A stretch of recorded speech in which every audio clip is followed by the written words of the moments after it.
नमस्कार दोस्तों, मैं हूं श्रीधर और मैं आपका स्वागत करता हूं मेरे इक्विटी फॉर यू चैनल में। आज का ये टॉपिक बॉलिंजर बैंड के ऊपर है, जो कि एक ट्रेंड पता करने में यूज़ किया जाता है या मार्केट की वॉलेटिलिटी पता करने में इस इंडिकेटर का यूज़ किया जाता है। तो वीडियो में आगे बढ़ने से पहले मैं बोलना चाहता हूं कि मैं कोई सेबी का रजिस्टर्ड प्रोफेशनल नहीं हूं, तो यहाँ पे बताई गई सभी चीज़ें इन्फॉर्मेशन एंड नॉलेज पर्सपेक्टिव से है।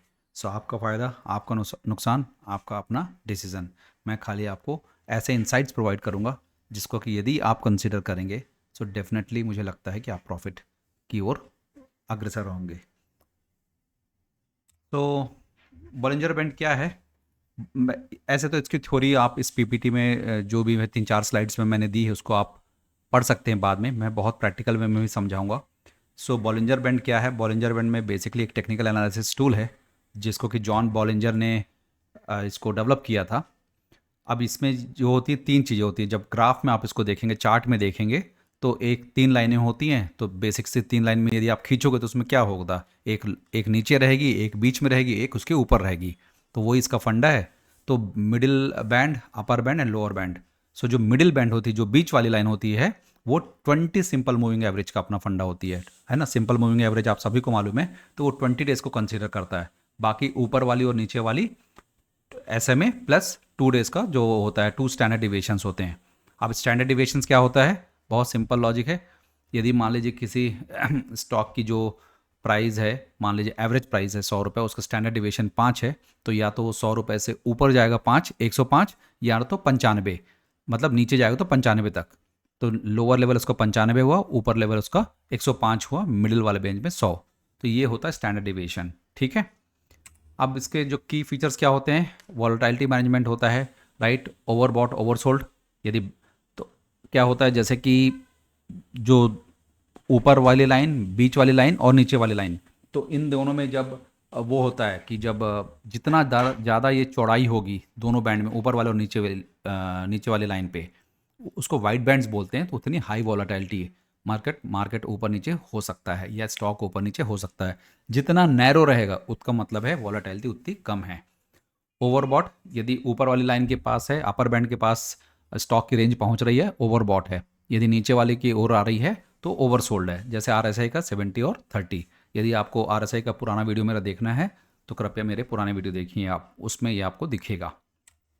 फिर क्या है बॉलिंजर बैंड की स्ट्रैटेजीज कैसी होती है? इसको जहां स्क्वीज, मैंने बोला कि जहां दोनों ऊपर वाली लाइन और नीचे वाली लाइन बीच वाली लाइन के बीचों बीच आते हैं, या मतलब नैरो, मतलब ऊपर वाली और नीचे वाली लाइन सकरे होते हैं, अपना जो चौड़ाई होती है, विड्थ होती है, उसकी कम होती दिखती है आपको, तो मान लीजिए वहां से मार्केट ऊपर जाएगा, जिसको कि हम स्क्वीज बोलते हैं। मैं ये दिखाऊंगा आपको चार्ट में।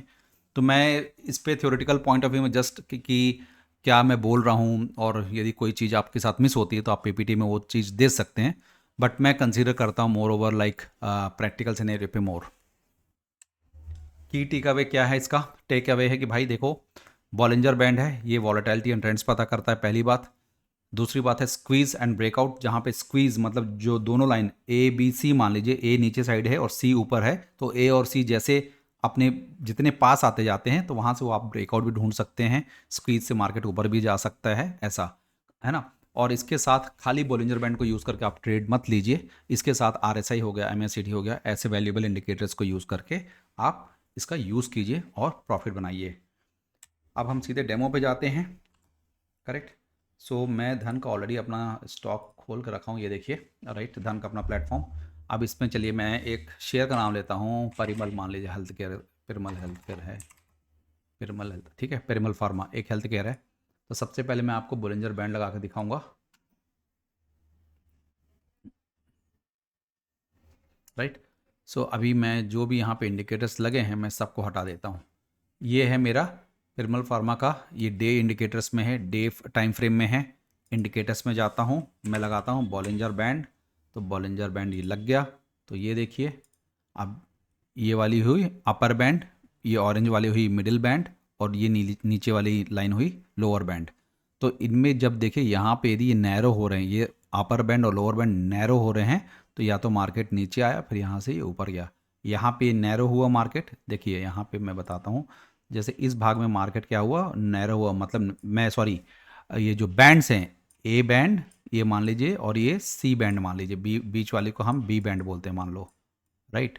तो क्या हुआ, ए और सी जब पास आए तो यहाँ से मार्केट ऊपर गया, इन दोनों के बीच चौड़ाई आई तो मार्केट या तो ऊपर भी जा सकता है, नीचे भी आ रहा है, ऊपर भी जा रहा है, नीचे भी आ रहा है, ऊपर नीचे भी जा रहा है, ऊपर भी जा रहा है, राइट। तो इन दोनों के बीच में चौड़ाई आई ए और सी में, तो मार्केट वॉलेटाइल रहेगा। फिर यहाँ पे ये देखिए ए और सी दोनों बहुत पास आ गए, यहाँ से मार्केट ऊपर गया। तो जो थ्योरी में लिखी थी ये तो बात ये ऐसी है, ठीक है। अब बॉलिंजर बैंड यहाँ पे मैं ड्राइंग्स हटा देता हूँ सबको, रिमूव 15 ड्राइंग्स, ठीक है। अब मैं क्या करता हूँ, इनकी बॉलिंजर बैंड की सेटिंग्स देखिए आप, ये सेटिंग्स गए, इनपुट में ये 20 दिन का है, राइट, मूविंग एवरेज, और इसका स्टैंडर्ड डेविएशन 2 दिन का लेता है। स्टाइल में देखिए मीडियन है, यदि मीडियन इसको मैं हटा दिया तो बीच वाली लाइन चली गई, इसको रख दिया। अपर बैंड को यदि हटाना है ऐसे, बैकग्राउंड प्लॉट्स को हटाना है ऐसे साफ आ गया, लोअर को हटाना है तो ऐसे। कई लोग इसका लोअर लाइन लेके चलते हैं, बाकी उनको कोई मतलब नहीं होता है ना। कई लोग अपर लाइन लेके चलते हैं, जिसकी जैसी ट्रेडिंग स्ट्रेटेजी होती है वहाँ पे लगा सकता है। लेकिन मैं क्या बोलता हूँ, आप अपर लगाएं चाहे लोअर लगाएं, इन दोनों में मान लीजिए, लेकिन ये इस बैकग्राउंड को रहने दीजिए। तो ये आपको हाई लेवल में बताता है अपर और लोअर आपका क्या था, करेक्ट। तो तो इसको रहने दीजिए, प्लॉट बैकग्राउंड्स को, ये आपको हेल्प करेगा। तो अभी के लिए मैं इसको ऐसे, तो अब आगे बात आती कि मैं इसको कैसे यूज़ करता हूँ, राइट। श्रीधर इसको बोलिंजर बैंड को कैसे यूज़ करता है, किस इंडिकेटर्स के साथ। तो मैं यूज़ करता हूँ, मान लीजिए मीडियन लाइन को मैं पकड़ के रखता हूँ हमेशा, अपर और लोअर में हटा देता हूँ, और मीडियन लाइन की मैं थोड़ा सा लाइन मोटी कर दिया मैंने। तो ये हो गया बोलिंजर बैंड की, खाली पहले बोलिंजर बैंड की सेटिंग। इसके बाद मैं जो अगला इंडिकेटर लगाता हूँ, मैं लगाता हूँ MACD, राइट, ये MACD। तो MACD के साथ हुआ कि आपको देखिए यहाँ से ये मार्केट है उससे ऊपर गया, यहाँ पे ये देखिए ये ऊपर बढ़ा, यहाँ पे ये ऊपर गया, यहाँ पे ये चीज़, ये हिस्टोग्राम उसका ऊपर गया, और यहाँ पे MACD की जो लाइन है, राइट, सिग्नल लाइन को, मतलब नीली लाइन ऑरेंज लाइन को MACD में ऊपर काटती है, हम सबको मालूम है स्टॉक ऊपर जाएगा, करेक्ट। तो इस वे में भी आप इसको कोरिलेट कर सकते हैं। दूसरा जो सबसे इंपॉर्टेंट फैक्टर मैं कैसे बताता हूँ जी, कि आप सभी को याद होगा मेरी की एक स्ट्रैटेजी थी मूविंग एवरेज 9 और 21 डेज़ की। तो मैं क्या करता हूँ, 9 डेज़ का मूविंग एवरेज भी लगाता हूँ इस पर, ठीक है। 20 की तो लगी हुई है, ऐसे भी आपको। अब ये मूविंग एवरेज लगाया मैंने, ये है मेरी 9 डेज़ की। अब इसको मैं क्या करता हूँ, इसकी लाइन को मैं थोड़ा मोटी कर देता हूँ। अब उसके बाद मैं क्या बोलता हूँ, जहाँ कहीं पे भी देखिएगा आप, ये है, मैं ये यहाँ पे नीली लाइन ऑरेंज लाइन को काटी, मतलब नीली लाइन जो है इसकी है मूविंग एवरेज की, जो मैंने लगाया 9 डेज़ की, ये बॉलिंजर बैंड के, जो कि मेरा ऑरेंज है मीडियन, बॉलिंजर बैंड के मीडियन लाइन को नीचे से ऊपर की ओर काटती है। तो आप यहाँ पे देखो ये स्टॉक ऐसे गया, करेक्ट। और आप बोलोगे कि इसमें एंट्री कहाँ पे लेनी है, तो मान लीजिए सेम यहाँ पे भी नीचे से ऊपर काट रहा है, ये जो ग्रीन कैंडल है, इस ग्रीन कैंडल के इस लाइन पे यदि मैं एंट्री लेता हूँ, मतलब 129 पे यदि इस स्टॉक में मैं पिरामिड फार्मा में 28 मार्च को एंट्री लेता, तो यहाँ से ये स्टॉक कैसे गया आप भी देखिए, यहाँ से ये स्टॉक ऊपर ही गया है, ऊपर ही गया, राइट, ऐसे। तो श्रीधर कैसे यूज़ करता है, श्रीधर यूज़ करता है बॉलिंजर बैंड का मीडियम लाइन, उसके ऊपर वो मूविंग एवरेज का 9 डेज़ लगाता है, और 9 डेज़ की लाइन मूविंग एवरेज की बॉलिंजर बैंड की मीडियन लाइन को नीचे से ऊपर की ओर काटती है।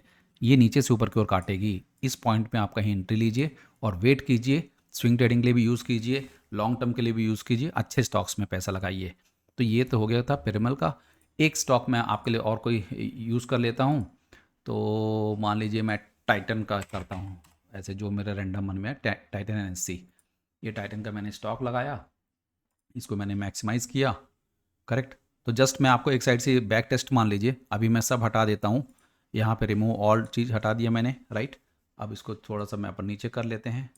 अब यहाँ पे मैं लगाता हूँ बॉलिंजर बैंड, पहला इंडिकेटर मेरा, ठीक है। अब बॉलिंजर बैंड में मैं श्रीधर कैसे इसको यूज़ करता है, इसको यहाँ पे मीडियन लाइन को रहने दूंगा, थोड़ा सा मोटा कर दूंगा मैं, और अपर लोअर इसको ऐसे, राइट। ये मेरा बॉलिंजर बैंड का पहला सेटअप हो गया। दूसरा सेटअप हो गया मेरा मूविंग एवरेज है, ये कितने दिन का है मेरा, 9 डेज़ का। 9 डेज़ का मैं क्या करूँगा, 9 डेज़ की लाइन को मैं थोड़ा सा मोटा कर देता हूँ। तो मेरी कंडीशन क्या है, मूविंग एवरेज की लाइन बॉलिंजर बैंड की लाइन को नीचे से ऊपर जहाँ पे भी काटेगी, जैसे वो आपको प्लॉट करना पड़ेगा, जैसे यहाँ पे मैं इसने काटा, यहाँ से नीचे से ऊपर काटा, तो आप यहाँ कहीं पे एंट्री ले सकते थे। मान लीजिए आपने 14 अगस्त 2024 को इसमें 3,445 में यदि शेयर को खरीदा होता तो आपको सितंबर 30 राइट के दिन ये स्टॉक 3,824 तक गया। और वैसे ही जब नीली लाइन ऑरेंज लाइन को ऊपर से नीचे काटेगी, कोई शॉर्ट भी करना चाहता तो आप यहाँ कहीं पे शॉर्ट करते 3,686 पे 3 अक्टूबर को, और यदि वेट करते तो चलो यहाँ तक भी करते 3,215, तो यहाँ तक आप शॉर्ट भी करके प्रॉफिट कमा सकते थे। तो ये बॉलिंजर बैंड की बहुत अच्छी स्ट्रैटेजी है। बॉलिंजर बैंड की मीडियम लाइन और मूविंग एवरेज की 9 और 21 डेज़ की मेरी अपनी स्ट्रैटेजी है, बहुत अच्छी जो है काम कर रही है, लोग पैसा भी कमा रहे हैं। सो आप मेरी उस वीडियो को देखिए और उसको एप्लीकेबल यदि आपको अच्छा लगता है तो आप रिस्क लीजिए, और पॉजिटिव रिस्क है वो, राइट। प्रॉपर स्टॉप लॉस लगाइए और देखिए आप प्रॉफिट करेंगे। बॉलिंजर बैंड को मैंने जैसे कि बोला, एक अच्छा इंडिकेटर और भी साथ में लगाइए जैसे MACD, ये आपको और आपकी स्ट्रैटेजी को स्ट्रेंथ देगा। जैसे यहाँ से MACD की लाइन को यहाँ से ये ऊपर लेके जा रहा है, यहाँ से ये ऊपर गया, ये बॉलिंजर बैंड का ये जो ग्राफ है, ये बैकग्राउंड प्लॉटर भी रहने दीजिए तो आपको समझ में आएगा कि जहाँ जहाँ पे ऑरेंज लाइन के ऊपर है, राइट, या ब्लू लाइन के ऊपर है जहाँ पे भी स्टॉक, वहाँ पे स्टॉक ऊपर ही मूवमेंट अप ट्रेंड में ही है स्टॉक। सो ये स्ट्रैटेजी थी, इसको आप कृपया एडहेयर कीजिए, लेवरेज कीजिए, जो कुछ मैंने बताया है ट्राई कीजिए, प्रॉपर स्टॉप लॉस लगा के, डेफिनेटली आपको प्रॉफिट होगा। और आपको यदि मेरा ये वीडियो अच्छा लगा है तो मैं ये बोलता हूँ कि कृपया लाइक कीजिए, शेयर कीजिए, सब्सक्राइब कीजिए, पैसे कमाइए, खूब कमाइए, राइट, और प्रॉपर स्टॉप लॉस लगाइए। बस यही बोल के मैं अपनी बात ख़त्म करता हूँ। आपका दिन शुभ हो। धन्यवाद।